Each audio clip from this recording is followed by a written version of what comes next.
ಕರ್ನಾಟಕದ ಇತಿಹಾಸದ ಸ್ವರೂಪ, ವ್ಯಾಪ್ತಿ ಮತ್ತು ಪ್ರಾಮುಖ್ಯತೆ. ಕರ್ನಾಟಕ ಇತಿಹಾಸದ ವ್ಯಾಪ್ತಿಯಲ್ಲಿನ ಯಾವುದಾದರೂ 4 ಅಂಶಗಳನ್ನು ತಿಳಿಸಿ. 1. ಮಾನವನು ಸಂಘಜೀವಿಯಾಗಿ ಗಳಿಸಿಕೊಂಡ ತಿಳುವಳಿಕೆ, ನಂಬಿಕೆಗಳು, ಆಚಾರ ವಿಚಾರಗಳು, ದಕ್ಷತೆ, ಹವ್ಯಾಸ, ನೈತಿಕ ಮೌಲ್ಯಗಳು, ಕಲೆ, ಕಾನೂನಿನ ಪರಿಜ್ಞಾನ ಇವೆಲ್ಲವುಗಳನ್ನು ತನ್ನ ಅಧ್ಯಯನದ ವ್ಯಾಪ್ತಿಯಲ್ಲಿ ಸೇರಿಕೊಂಡಿದೆ. 2. ಕರ್ನಾಟಕ ಇತಿಹಾಸವು ಭೌಗೋಳಿಕ ಲಕ್ಷಣಗಳನ್ನು ತನ್ನ ವ್ಯಾಪ್ತಿಯಲ್ಲಿ ಸೇರಿಕೊಂಡಿದೆ. ನದಿಗಳು, ಸರೋವರಗಳು, ಸಮುದ್ರಗಳು, ಬೆಟ್ಟಗುಡ್ಡಗಳು, ಪರ್ವತಗಳು, ಭೂಮಿಯ ಫಲವತ್ತತೆ ಇವೇ ಮೊದಲಾದವುಗಳನ್ನು ಅಡಗಿಸಿಕೊಂಡಿದೆ. 3. ಕರ್ನಾಟಕವನ್ನಾಳಿದ ಶಾತವಾಹನ, ಗಂಗಾ, ಕದಂಬ, ಚಾಳುಕ್ಯ, ರಾಷ್ಟ್ರಕೂಟ, ಹೊಯ್ಸಳ, ಸೆಗುಣರು, ಕಲ್ಯಾಣಿ ಚಾಲುಕ್ಯ, ವಿಜಯನಗರ ಸಂತತಿಗಳ ಇತಿಹಾಸದಿಂದಿಡಿದು ನಂತರದಲ್ಲಿನ ಪಾಳೆಗಾರರ, ಯಲಹಂಕದ ನಾಡಪ್ರಭುಗಳ ಹಾಗೂ ಹೈದರ್ ಟಿಪ್ಪು ಒಡೆಯರ್ ಇವರೇ ಮೊದಲಾದವರ ಚರಿತ್ರೆಯನ್ನು ವ್ಯಾಪ್ತಿಯೊಳಗೆ ತಂದಿದೆ. 4. ಮಹಾನ್ ವ್ಯಕ್ತಿಗಳ ಜೀವನ ಚರಿತ್ರೆ, ಶೂರ ನಾಯಕರ ವ್ಯಕ್ತಿತ್ವ, ಸಾಮಾನ್ಯ ಜನರ ಬದುಕಿನ ಏರಿಳಿತಗಳು, ವಿದೇಶಿಯರ ದಬ್ಬಾಳಿಕೆಯ ವಿರುದ್ಧ ನಡೆಸಿದ ಹೋರಾಟಗಳು, ಕರ್ನಾಟಕ ಏಕೀಕರಣಕ್ಕಾಗಿ ನಡೆದ ಸಾಕಷ್ಟು ಪ್ರಯತ್ನಗಳನ್ನು ತನ್ನ ವ್ಯಾಪ್ತಿಯೊಳಗೆ ಇರಿಸಿಕೊಂಡಿದೆ. ಕ್ವಶ್ಚನ್ 2. ಕರ್ನಾಟಕ ಇತಿಹಾಸ ಅಧ್ಯಯನದಿಂದಾಗುವ ಧಾರ್ಮಿಕ ಹಾಗೂ ಕಲೆ ಮತ್ತು ವಾಸ್ತುಶಿಲ್ಪದ ಪ್ರಗತಿಯಲ್ಲಿನ 4 ಉಪಯೋಗಗಳನ್ನು ತಿಳಿಸಿ. 1. ಆರ್ಯ ಮತ್ತು ದ್ರಾವಿಡಿಯನ್ ಸಂಸ್ಕೃತಿಯ ಜನರ ಸಮ್ಮಿಲನದಿಂದ ವೈದಿಕ ಧರ್ಮ ಸಂಸ್ಕೃತಿಯ ಕರ್ನಾಟಕದಲ್ಲಿ ಆಚರಣೆಯಲ್ಲಿತ್ತು ಎಂಬುದನ್ನು ತಿಳಿಯಬಹುದು. 2. ಬಹುಪ್ರಾಚೀನ ಕಾಲದಿಂದಲೂ ವೈದಿಕ, ಬೌದ್ಧ, ಜೈನ ಮೊದಲಾದ ಎಲ್ಲ ಧರ್ಮಗಳಿಗೂ ಸಮಾನವಾದ ಮನ್ನಣೆಯಿದ್ದು ಸರ್ವಧರ್ಮ ಪಾಲನೆಯಿತ್ತು ಎಂಬ ಅರಿವು ಬರುತ್ತದೆ. 3. ಕ್ರಿಸ್ತಶಕ 8ನೇ ಶತಮಾನದಿಂದ 12ನೇ ಶತಮಾನದವರೆಗೆ ಧಾರ್ಮಿಕ ಕ್ರಾಂತಿಯೇ ಆಗಿ ಅದಕ್ಕಾಗಿ ಶಂಕರ ರಾಮಾನುಜಾಚಾರ್ಯ, ಮಧ್ವಾಚಾರ್ಯ, ಬಸವೇಶ್ವರರ ತ್ಯಾಗವನ್ನು ತಿಳಿಯಲು ಉಪಯೋಗವಾಗಿದೆ. 4. ಬನವಾಸಿ, ಬೇಲೂರು, ಹಳೆಬೀಡು, ಬಾದಾಮಿ, ಐಹೊಳೆ, ಪಟ್ಟದಕಲ್ಲು, ಇಟಗಿ, ಶ್ರವಣಬೆಳಗೊಳ, ಹಂಪೆ, ಸೋಮನಾಥಪುರ ಇವೇ ಮೊದಲಾದ ಸ್ಥಳಗಳಲ್ಲಿನ ಕಲೆ ಮತ್ತು ವಾಸ್ತುಶಿಲ್ಪದ ರಚನೆ ನಮ್ಮ ಕರ್ನಾಟಕದ ಸಂಸ್ಕೃತಿಗಳಲ್ಲೊಂದಾಗಿದೆ. ಕರ್ನಾಟಕ ಇತಿಹಾಸದಲ್ಲಿ ಮೂಲಾಧಾರಗಳ ಪಾತ್ರ. ಕರ್ನಾಟಕ ಪ್ರಾಚ್ಯ ಶಾಸ್ತ್ರಾಧಾರಗಳ ಸಂಶೋಧನಾ ಅಧ್ಯಯನಕ್ಕಾಗಿ ಸ್ಥಾಪಿತವಾದ ಇಲಾಖೆ ಯಾವುದು? ಪ್ರಾಚ್ಯವಸ್ತು ಸಂಶೋಧನಾ ಇಲಾಖೆ. ಪ್ರಾಚ್ಯ ಇಲಾಖೆಯ ಮೊದಲ ಅಧಿಕಾರಿ ಯಾರು? Benjamin Lewis Rice. ಉತ್ತರ ಕರ್ನಾಟಕದ ಶಾಸನಗಳನ್ನು ಅಧ್ಯಯನ ಮಾಡಿದ ಪ್ರಮುಖ ಪಾಶ್ಚಿಮಾತ್ಯ ವಿದ್ವಾಂಸನಾರು? ಜೆ.ಎಫ್. ಫ್ಲೀಟ್. ಚಂದ್ರವಳ್ಳಿ ಮತ್ತು ಬ್ರಹ್ಮಗಿರಿಯ ಭೂ ಉತ್ಖನನ ನಡೆಸಿದ ಪುರಾತತ್ವ ಇಲಾಖೆಯ ವಿದ್ವಾಂಸರಾರು? ಡಾಕ್ಟರ್ ಎಂ.ಎಚ್. ಕೃಷ್ಣ. ಕರ್ನಾಟಕದ ಶಾಸನಗಳನ್ನು ಕಲೆ ಹಾಕಿದ ಮೊದಲಿಗನಾರು? ಬಿ.ಎಲ್. ರೈಸ್ ರವರು. ಕರ್ನಾಟಕದ ಶಾಸನಗಳ ಪಿತಾಮಹ ಯಾರು? ಬಿ.ಎಲ್. ರೈಸ್. ತ್ರಿಪದಿ ಛಂದಸ್ಸಿನಲ್ಲಿರುವ ಮೊದಲ ಕನ್ನಡ ಶಾಸನ ಎಲ್ಲಿದೆ? ಯಾವ ರಾಜಮನೆತನದ ಆಳ್ವಿಕೆಯಲ್ಲಿ ರಚನೆಯಾಯಿತು? ಕಪ್ಪೆ ಅರಭಟ್ಟ ಶಾಸನ. ಬಾದಾಮಿ ಚಾಳುಕ್ಯ ರಾಜ್ಯ 700. ಕರ್ನಾಟಕದ ಶಾಸನಗಳಧ್ಯಯನದ ಕ್ರೋಢೀಕರಣದಲ್ಲಿ ಸಹಕರಿಸಿದ ಕರ್ನಾಟಕದ ಪ್ರಸಿದ್ಧ ತಜ್ಞರುಗಳನ್ನು ತಿಳಿಸಿ. ರಾವ್ ಬಹದ್ದೂರ್, ಆರ್ ನರಸಿಂಹಾಚಾರ್ಯ, ಎಂ.ಎಚ್. ಕೃಷ್ಣ, ಆರ್.ಎಸ್. ಪಂಚಮುಖಿ, ಪಾಂಡುರಂಗ ದೇಸಾಯಿ, ಎಚ್. ಕೃಷ್ಣಶಾಸ್ತ್ರಿ. ಶಾಸನಗಳನ್ನು ಎಷ್ಟು ವಿಧಗಳಾಗಿ ವಿಂಗಡಿಸಲಾಗಿದೆ ತಿಳಿಸಿ. ಶಾಸನಗಳನ್ನು 3 ವಿಧಗಳಾಗಿ ವಿಂಗಡಿಸಲಾಗಿದೆ. 1. ಶಿಲಾಶಾಸನಗಳು, 2. ತಾಮ್ರ ಫಲಕಗಳ ಶಾಸನಗಳು, 3. ಮಣ್ಣಿನ ಫಲಕಗಳು ಹಾಗೂ ಗೋಡೆಗಳ ಮೇಲೆ ಬರೆದ ಶಾಸನಗಳು. ಕರ್ನಾಟಕದ ಶಾಸನಗಳ ಅಧ್ಯಯನಕ್ಕೆ ಮೊದಲಿಗೆ ಆಸ್ತಿ ಭಾರವನ್ನು ಹಾಕಿದ ಪಾಶ್ಚಾತ್ಯ ವಿದ್ವಾಂಸರು ಹೆಸರಿಸಿ. 1. ಬಿ.ಎಲ್. ರೈಸ್, 2. ಡಾಕ್ಟರ್ ಜೆ.ಎಫ್. ಫ್ಲೀಟ್. ಕಲೆ ಮತ್ತು ವಾಸ್ತುಶಿಲ್ಪಗಳಿಂದ ಪ್ರಮುಖವಾಗಿ ಯಾವ ಇತಿಹಾಸವು ತಿಳಿದುಬರುತ್ತದೆ? ಧಾರ್ಮಿಕ ಇತಿಹಾಸ. ಶಾಸನಶಾಸ್ತ್ರ ಎಂದರೇನು? ವಿವಿಧ ಶಿಲೆಗಳ, ಮಣ್ಣಿನ ಫಲಕಗಳ ಮತ್ತು ವಿವಿಧ ಲೋಹಗಳ ಕಟ್ಟಡಗಳ ಮೇಲೆ ಬರವಣಿಗೆಯ ಮೂಲಕ ಬರೆದ ವಿಷಯಗಳ ಅಧ್ಯಯನವೇ ಶಾಸನಶಾಸ್ತ್ರ. ದೊರಕಿರುವ ಶಾಸನಗಳು ಯಾವ ಭಾಷೆಯಲ್ಲಿವೆ? ಯಾವ ದೊರೆಯ ಶಾಸನಗಳು ಮೊದಲಿಗೆ ದೊರಕಿವೆ? ಪಾಳಿ, ಪ್ರಾಕೃತ, ಸಂಸ್ಕೃತ, ಕನ್ನಡ, ಮೌರ್ಯ, ಅಶೋಕ. ಯಾರನ್ನು ಶಾಸನಗಳ ಜನಕವೆಂದು ಕರೆಯಲಾಗಿದೆ? ಆತನ ಶಾಸನಗಳಿಗಿರುವ ಜಿಲ್ಲೆಗಳನ್ನು ಹೆಸರಿಸಿ. ಅಶೋಕ ಮಹಾಶಯ. ರಾಯಚೂರು, ಚಿತ್ರದುರ್ಗ, ಬಳ್ಳಾರಿ, ಗುಲ್ಬರ್ಗ, ಕೊಪ್ಪಳ. ಕರ್ನಾಟಕದಲ್ಲಿ ದೊರೆತ ಅಶೋಕನ ಶಾಸನಗಳು ಯಾವ ಲಿಪಿಯಲ್ಲಿವೆ? ಯಾವುದರ ಮೇಲೆ ಬರೆಯಲ್ಪಟ್ಟಿವೆ? ಬ್ರಾಹ್ಮಿ ಲಿಪಿ ಶಿಲೆಗಳ ಮೇಲೆ.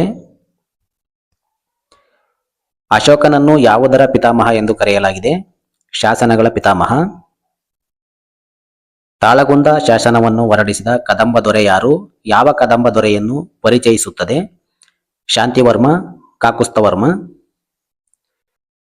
ಕರ್ನಾಟಕ ಇತಿಹಾಸ ಅಧ್ಯಯನದ ಮೂಲಾಧಾರಗಳನ್ನು ಎಷ್ಟು ವಿಧಗಳನ್ನಾಗಿ ಮಾಡಲಾಗಿದೆ? ಅವುಗಳನ್ನು ತಿಳಿಸಿ. 2 ಭಾಗಗಳು. 1 ಪ್ರಾಕ್ತಾನು ಶಾಸ್ತ್ರಾಧಾರಗಳು, 2 ಬರವಣಿಗೆಯ ಆಧಾರಗಳು, ಸಾಹಿತ್ಯಾಧಾರಗಳು. ಹಲ್ಮಿಡಿ ಶಾಸನದ ಪ್ರಮುಖ ಪ್ರಾಮುಖ್ಯತೆ ಏನು? ಅದು ಯಾವ ರಾಜಮನೆತನಕ್ಕೆ ಸೇರಿದ್ದಾಗಿದೆ? ಕನ್ನಡ ಭಾಷೆಯ ಉಗಮ ಲಿಪಿ ಪದವನ್ನು ಪರಿಚಯಿಸುತ್ತದೆ. ಕದಂಬ ರಾಜಮನೆತನ. ಕನ್ನಡದ ಪ್ರಥಮ ಶಾಸನ ಯಾವುದು? ಅದು ಎಲ್ಲಿದೆ? ಹಲ್ಮಿಡಿ ಶಾಸನವು ಹಲ್ಮಿಡಿ ಗ್ರಾಮ, ಹಾಸನ ಜಿಲ್ಲೆ. ಪ್ರಾಚೀನ ಕರ್ನಾಟಕದ ಪ್ರಮುಖವಾದ 2 ಕನ್ನಡ ಶಾಸನಗಳನ್ನು ತಿಳಿಸಿ. 1 ಕದಂಬರ ಕಾಲದ ಹಲ್ಮಿಡಿ ಶಾಸನ, 2 ಬಾದಾಮಿ ಚಾಲುಕ್ಯರ ಕಾಲದ ಬಾದಾಮಿ ಶಾಸನ. ಪ್ರಾಚೀನ ಕರ್ನಾಟಕದ ಪ್ರಮುಖವಾದ 4 ಸಂಸ್ಕೃತ ಭಾಷೆಯ ಶಾಸನಗಳನ್ನು ಹೆಸರಿಸಿ. 1 ಮಯೂರವರ್ಮನ ಚಂದ್ರವಳ್ಳಿ ಶಾಸನ, 2 ಕಾಕುಸ್ಥವರ್ಮನ ತಾಳಗುಂದ ಶಾಸನ, 3 ಗಂಗರ ಕಾಲದ ಹೆಬ್ಬೆಟ್ಟು ದತ್ತಿ ಶಾಸನ, 4 ಬಾದಾಮಿ ಚಾಲುಕ್ಯರ ಐಹೊಳೆ ಶಾಸನ. ಕರ್ನಾಟಕಕ್ಕೆ ಸಂಬಂಧಿಸಿದ ಶಾಸನಗಳ ದಾಖಲೆಗಳನ್ನು ಒಳಗೊಂಡಿರುವ ಗ್ರಂಥ ಮಾಲೆಗಳನ್ನು ತಿಳಿಸಿ.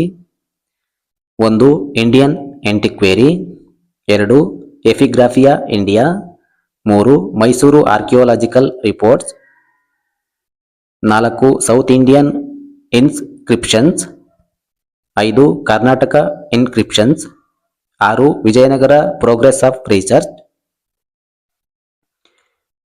ವಿಜಯನಗರದ ಯಾವುದಾದರೂ 2 ಶಾಸನಗಳನ್ನು ತಿಳಿಸಿರಿ.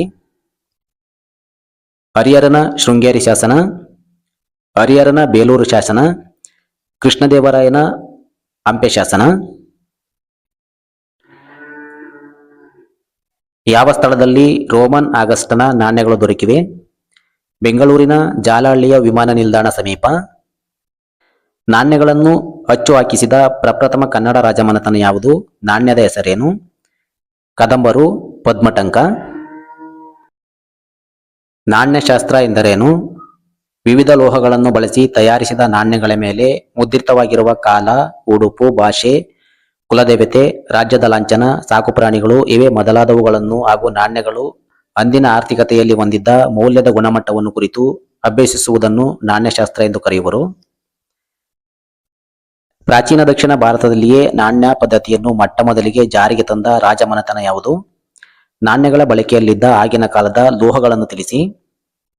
ಶಾತವಾಹನರು. ಬೆಳ್ಳಿ, ಬಂಗಾರ, ತಾಮ್ರ, ಹಿತ್ತಾಳೆ, ಸೀಸ, ತವರ. ಪ್ರಾಚೀನ ಕರ್ನಾಟಕದಲ್ಲಿ ಚಲಾವಣೆಯಲ್ಲಿದ್ದ ನಾಣ್ಯಗಳ ವಿವಿಧ ಹೆಸರುಗಳನ್ನು ತಿಳಿಸಿ. ಪಣ, ಗದ್ಯಾಣ, ಕರ್ಷಪಣಿ, ದಮ್ಮಪಣಿ, ಪದ್ಮಟಂಕ, ಸುವರ್ಣ, ವರಹ, ಕಾಸು, ಪನ್, ಮಾಡ, ವೀಸ, ಅಡ್ಡ, ಪ್ರತುಪ, ಧರಣಿ, ಒಂದು, ರೂಪಾಯಿ, ಪಾವಲಿ. ವೀರಗಲ್ಲು ಎಂದರೇನು? ಯಾವುದೇ ಪ್ರಾಂತ್ಯದ ಅರಸರು ದುಷ್ಟರಸರನ್ನು ಅಥವಾ ಶತ್ರುಗಳನ್ನು ಸೋಲಿಸಿ ವೀರಾಗ್ರಣಿಗಳಾಗಿ ರಣರಂಗದಲ್ಲೇ ಮರಣವನ್ನು ಅಪ್ಪಿದರೆ ಅವರ ವೀರ ನೆನಪಿಗಾಗಿ ಅವರ ಚಿತ್ರಗಳನ್ನು ಕಲ್ಲಿನಿಂದ ನಿರ್ಮಿಸಿರುವುದನ್ನು ವೀರಗಲ್ಲುಗಳು ಎಂದು ಕರೆಯಲಾಗಿದೆ. ಮಹಾಸತಿ ಕಲ್ಲುಗಳು ಎಂದರೇನು? ವೀರಾಗ್ರಣಿಗಳು ಯುದ್ಧಗಳಲ್ಲಿ ಹೋರಾಡಿ ಮಡಿದ ನಂತರ ಅವರ ಧ್ಯಾನವನ್ನು ಮಾಡುತ್ತಾ ಅವರ ಪತ್ನಿಯರು ತ್ಯಾಗದಿಂದ ಚಿತೆಗೆ ಏರಿದರ ನೆನಪಿಗಾಗಿ ಅವರ ಚಿತ್ರಗಳನ್ನು ಕಲ್ಲಿನಿಂದ ನಿರ್ಮಿಸಿರುವುದನ್ನು ಮಹಾಸತಿ ಕಲ್ಲು ಎನ್ನುವರು. ನಾಣ್ಯಗಳಿಂದ ತಿಳಿದುಬರುವ ಪ್ರಮುಖ ಅಂಶಗಳ್ಯಾವುವು? ಕಾಲ, ರಾಜರ ಉಡುಪು, ರಾಜ್ಯದ ಲಾಂಛನ, ಅವರ ಕುಲದೇವತೆ, ಸಾಕುಪ್ರಾಣಿಗಳು, ರಾಜರ ಬಿರುದಾವಳಿಗಳು, ಧರ್ಮ ಹಾಗೂ ಅವರ ಆರ್ಥಿಕ ಜೀವನ. ಪ್ರಾಚೀನ ಕರ್ನಾಟಕದ ಕಲೆ ಮತ್ತು ವಾಸ್ತುಶಿಲ್ಪದ ಕೇಂದ್ರಗಳನ್ನು ತಿಳಿಸಿ.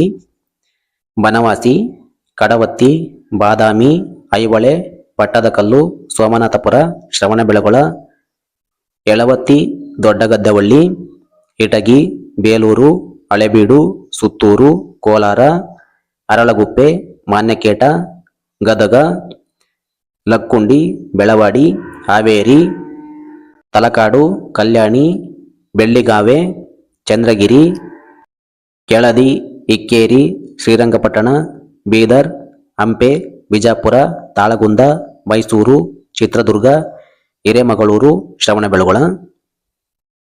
ಭೂ ಉತ್ಖನನ ಅಥವಾ ಭೂ ಸಂಶೋಧನೆ ಆಗಿರುವ ಕರ್ನಾಟಕದ 6 ಸ್ಥಳಗಳನ್ನು ತಿಳಿಸಿ. 1. ಚಿತ್ರದುರ್ಗ ಜಿಲ್ಲೆಯ ಚಂದ್ರವಳ್ಳಿ, ಬ್ರಹ್ಮಗಿರಿ, ಜಂಟಿಂಗ ರಾಮೇಶ್ವರ. 2. ರಾಯಚೂರು ಜಿಲ್ಲೆಯ ಮಸ್ಕಿ, ಪೆಕ್ಲಿಯಾಳ್, ಗವಿಮಠ, ಪಾಲ್ಕಿಗೊಂಡ. 3. ಧಾರವಾಡದ ಅಳ್ಳೂರ್. 4. ಮೈಸೂರಿನ ಎಮ್ಮಿಗೆ. 5. ಬಳ್ಳಾರಿಯ ಸಂಗನಕಲ್ಲು, ತೆಕ್ಕಲಕೋಟೆ. 6. ತುಮಕೂರಿನ ಕಿಬ್ಬನಹಳ್ಳಿ, ಕರಡಿಗುಡ್ಡ. ಹಲ್ಮಿಡಿ ಶಾಸನವನ್ನು ಕುರಿತು ಬರೆಯಿರಿ. ಕ್ರಿಸ್ತಶಕ 5ನೇ ಶತಮಾನದಲ್ಲಿ ಆಳ್ವಿಕೆ ಮಾಡಿದ ಕದಂಬರ ಕಾಲದಲ್ಲಿ ರಚಿತವಾದ ಕನ್ನಡದ ಮೊದಲ ಶಾಸನವಾದ ಹಲ್ಮಿಡಿ ಶಾಸನವು ಹಾಸನ ಜಿಲ್ಲೆ ಬೇಲೂರು ತಾಲೂಕಿನ ಹಲ್ಮಿಡಿ ಎಂಬ ಗ್ರಾಮದಲ್ಲಿ ಶಿಲೆಯ ಮೇಲೆ ಬರೆದಿದ್ದಾಗಿದೆ.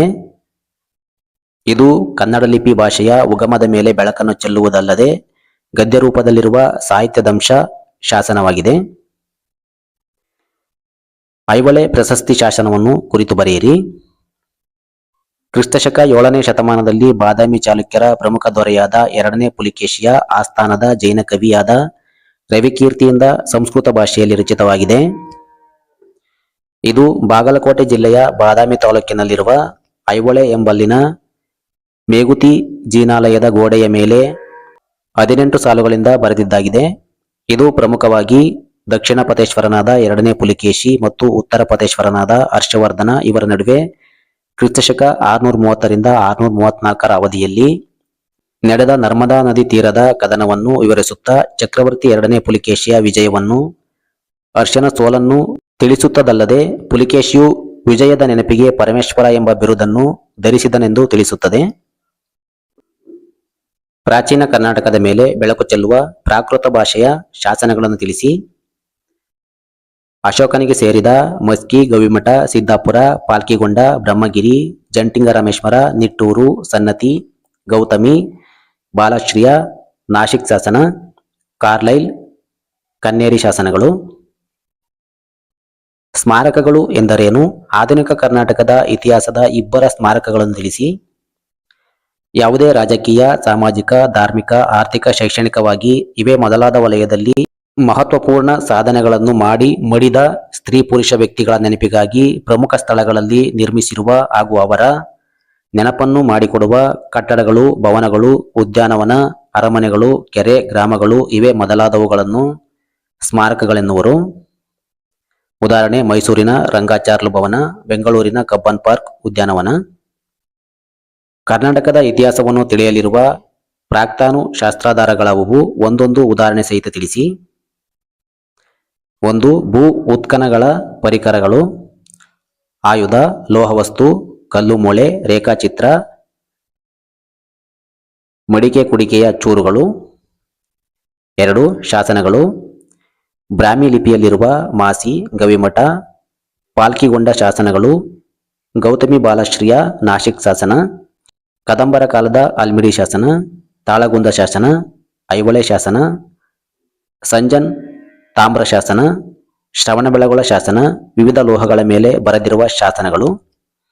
3. ನಾಣ್ಯಗಳು: ವಿವಿಧ ನಾಣ್ಯಗಳಾದ ಗದ್ಯಾಣ, ಕರ್ಷಪಣಿ, ದಮ್ಮಪಣಿ, ಪದ್ಮಟಂಕ, ನಿಷ್ಕ, ಪಣ. 4. ಸ್ಮಾರಕಗಳು: ಕಲೆ ಮತ್ತು ವಾಸ್ತುಶಿಲ್ಪ: ಕಬ್ಬನ್ ಉದ್ಯಾನವನ, ರಂಗಾಚಾರ್ಲು ಭವನ, ಹೊಯ್ಸಳೇಶ್ವರ, ಚನ್ನಕೇಶವ, ವಿರೂಪಾಕ್ಷ, ಅಜಾರ ರಾಮಸ್ವಾಮಿ ದೇವಾಲಯಗಳು.